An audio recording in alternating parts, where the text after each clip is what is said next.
Olá, tudo bem com vocês? Hoje, dia 140 da nossa leitura da palavra, nós vamos ler os capítulos 24 ao 26 do livro de Jó. Vamos à leitura? Capítulo 24. Os maus roubam. Porque o Todo-Poderoso não designa tempos de julgamento, e porque os que o conhecem não veem tais dias.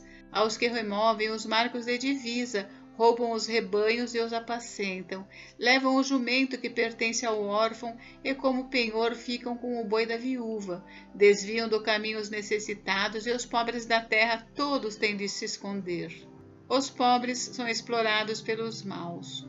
Como jumentos selvagens no deserto, os pobres saem para o seu trabalho à procura de alimento. Em campo aberto encontram comida para eles e para os seus filhos. Cortam o seu pasto no campo e apanham as uvas que ficaram nas vinhas dos ímpios. Passam a noite nus por falta de roupa e não têm cobertas contra o frio. São encharcados pelas chuvas das montanhas e por falta de abrigo abraçam-se às rochas. Órfãozinhos são arrancados do peito e dos pobres se tornam penhor.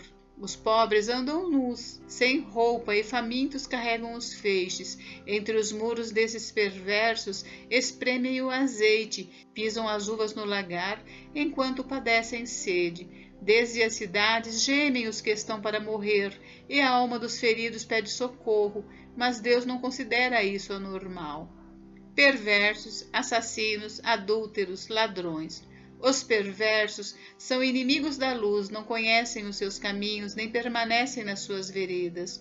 O assassino se levanta de madrugada, mata o pobre e o necessitado, e de noite se torna ladrão. O olho do adúltero aguarda o crepúsculo, dizendo: ninguém me verá, e cobre o rosto. Nas trevas, ladrões invadem as casas, mas de dia ficam escondidos, não querem nada com a luz, pois a manhã é para todos eles como a sombra de morte, mas os terrores da noite lhes são familiares.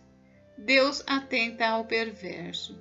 Os perversos são levados rapidamente na superfície das águas, a porção deles na terra é maldita, e por isso já não andam pelo caminho das vinhas.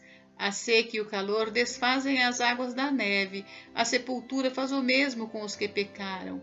A mãe se esquecerá deles, os vermes os comerão com gosto, nunca mais haverá lembrança deles. A injustiça será quebrada como uma árvore. Maltratam as estéreis que não têm filhos e não fazem o bem às viúvas.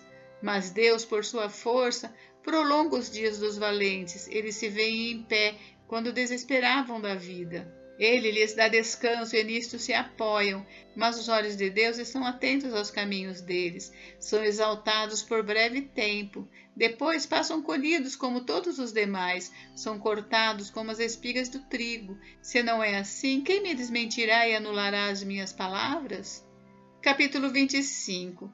Terceira fala de Bildade. Pode o homem ser justo diante de Deus? Então Bildade, o suíta, tomou a palavra e disse: a Deus pertence o domínio e o poder, ele faz reinar a paz nas alturas celestes. Será que é possível contar os seus exércitos? E sobre quem não se levanta a sua luz? Como pode o mortal ser justo diante de Deus? E como pode ser puro aquele que nasce de mulher?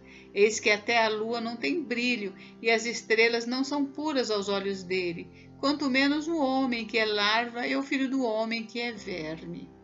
Capítulo 26. Jó critica Bildade. Então Jó respondeu: como você sabe ajudar o que não tem força? Como você sabe socorrer o braço que não tem vigor? Como você sabe aconselhar o que não tem sabedoria e revelar plenitude do verdadeiro conhecimento?